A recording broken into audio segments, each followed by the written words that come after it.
I'm joined by Rob Menendez Jr. He is hoping to become the Democratic nominee for the 8th District Congressional seat, which is currently held by Congressman Ceres, who is retiring. Rob, it's good to see you. Jeff, good seeing you as well. Now, I should mention you're an attorney. You're also a commissioner for the Port Authority. Everyone knows who your father is, but this is your campaign. So I want to talk about your vision for the 8th Congressional District, which I'm sure you would agree is probably the most diverse district in New Jersey, if not in the United States. What do you consider to be the most important issues facing the 8th Congressional District at this time?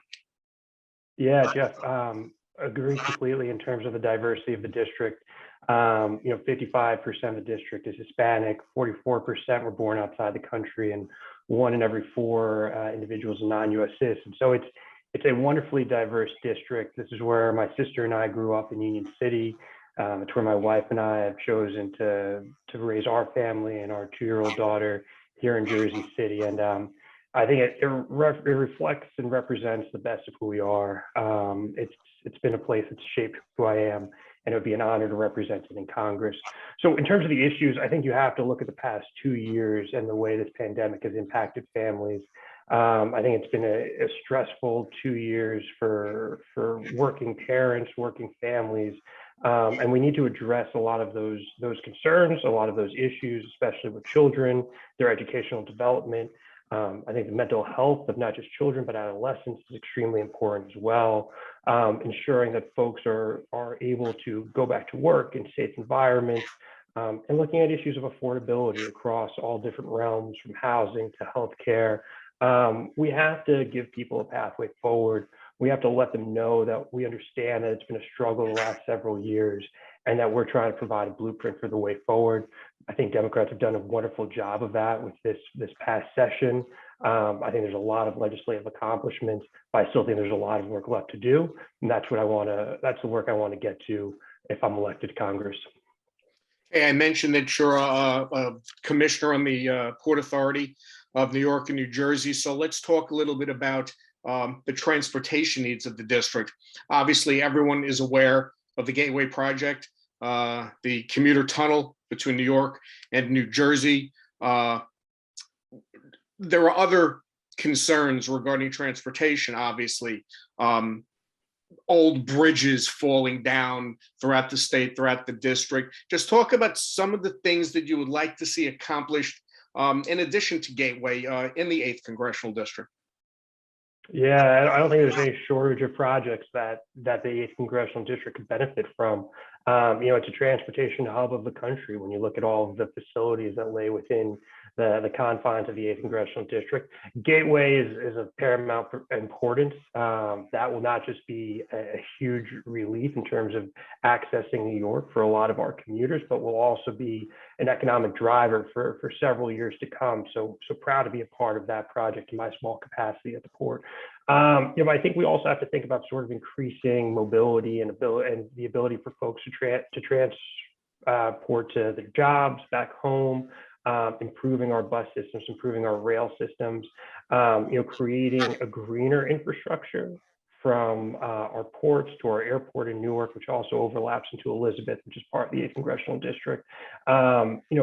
While we sort of build this new infrastructure, we need to be moving towards a greener infrastructure, a resilient infrastructure that can withstand the next 100 years and the next 100-year storm, like we saw with Superstorm Sandy and more recently with Ida. So there's a lot of work to be done, but we're seeing the federal government commit those dollars to these types of projects, and we just need to ensure that they're administered properly here in the 8th Congressional District. Something I would love to draw on my experience at the Port Authority to ensure that we are able to do, and ensure that this district gets the resources it needs to move its transportation infrastructure forward. Job growth is always a concern, especially in an urban district, which this obviously is.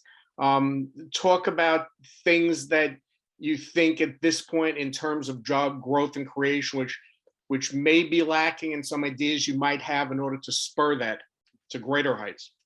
Yeah, absolutely, Jeff. So one is sort of to piggyback off the transportation conversation, the infrastructure conversation, and thinking about both transportation and infrastructure in a green way moving forward, I think that unlocks a lot of potential jobs here in the 8th Congressional District. One of the conversations that we've been having with a lot of leaders is workforce development, which I think can create a pathway to a lot of opportunities for younger folks in the district, partnering with our community colleges to lead to that potential pathway. I think that's an area of dynamic growth.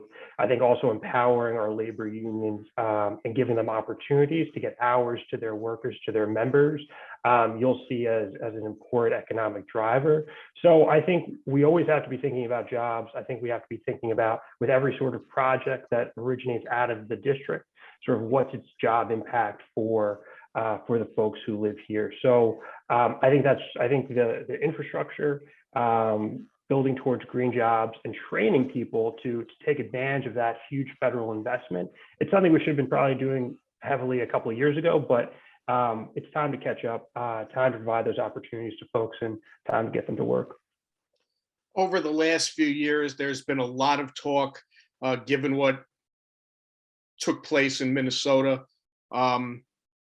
Talk about funding of police departments, the importance of funding police, the fact that so many people have talked about demilitarization of police departments, and just why providing the proper tools and equipment for law enforcement is so important, especially in a district like this.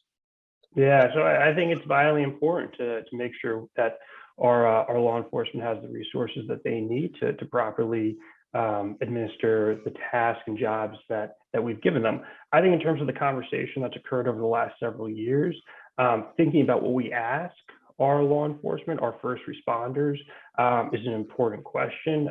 They are tasked with an innumerable number of task responsibilities that I think can be overwhelming.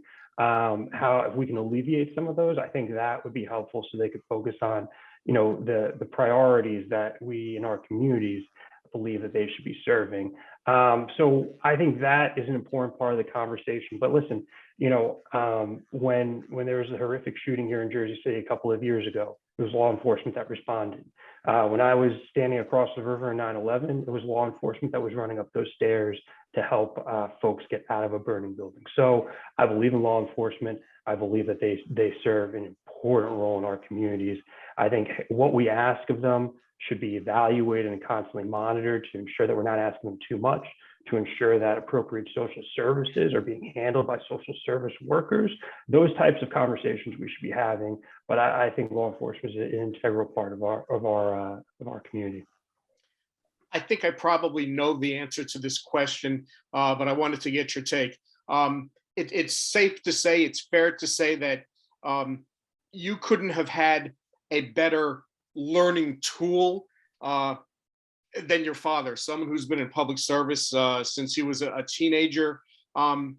What type of advice, if any, has he given you with regard to the way you're going about the campaign? How have you been going about the campaign? And do you ever find yourself, picking up the phone at night and saying, Dad, I got a question. How do you think I should handle this? Or no matter what the topic may be, how much of a resource has he been to you?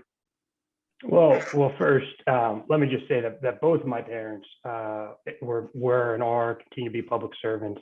My mother was a public school educator until she retired a few years ago. So I've had that public service streak from both sides of my family, from both parents. My father's been an incredible resource. I've been around and watched him work as a public servant since I was born. He was an elected official when I arrived here 36 years ago. And the most important thing is working hard every day. Constantly, being in touch with your constituents, monitoring what issues they're facing, and being responsive to it. It's a lot of hard work, but it's being available, listening, letting folks know they're heard, that their struggles are seen, and that providing responses, constructive responses to those issues. He's been doing it his entire career. I've benefited from watching him work hard at it. I have an immense amount of respect for the work that he's done, And the advice he's given to me is, you have to work at this every single day.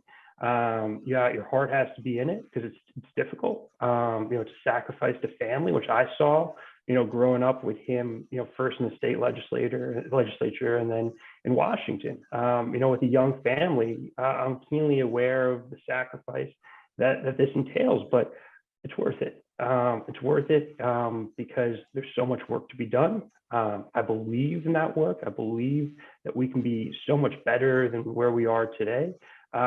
But it requires an investment and it requires service. And it would be an honor for me to be of service to the 8th Congressional District. Okay, I want to give you the chance to throw out your website for people that want to read up a little bit more about your campaign. What's your website? Sure. So we're at robmenendez.com. You can sign up there for emails. You get updates on what's happening on our campaign.